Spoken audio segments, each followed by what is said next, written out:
So today is April 27th, 2017, and the entire United States seems set on the notion of either celebrating the introduction of Trump's tax cuts or vilifying them.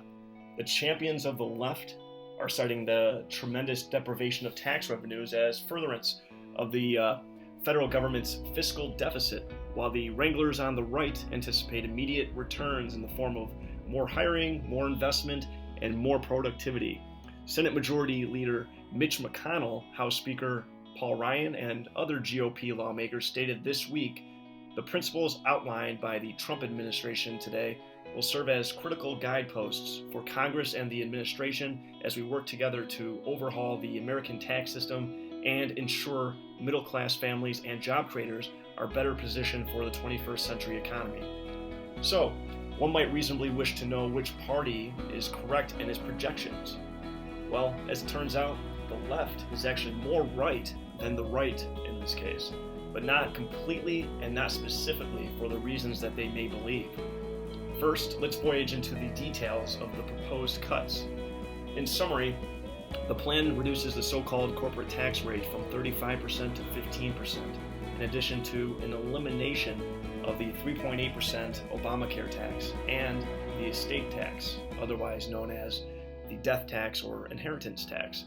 The net effect of this moratorium on taxes to the nation's greatest producers will be a wild increase in corporate speculation or reserves, with the benefit of the Yellen put, an explosive expansion of the national debt due to a dramatic decrease in tax revenues and a severe uptick of monetary expansion to service the climbing interest on the national debt, expected to increase another $6 trillion or more over the next decade, which I believe will prove to be a gross underestimation. This will also substantially impact the housing market and other conventional tax shelters, both directly and indirectly, by decreasing their relative values as tax-sheltered or tax-deferred avenues, and pushing up interest rates as the global markets move in anticipation of more accommodative monetary policy from the Fed. On the other hand, in a market flush with savings and skills, this would prove a boon to real economic growth.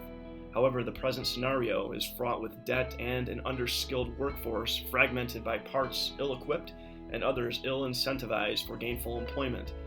These tax cuts will ultimately prove to bring into clearer focus the gravity of the looming sovereign debt crisis, which will effectively be repudiated by an honest default, inflationary monetization, or draconian tax increases, or potentially some combination thereof. Under conventional circumstances, though, tax cuts are always beneficial. However, these are not conventional circumstances nor conventional times.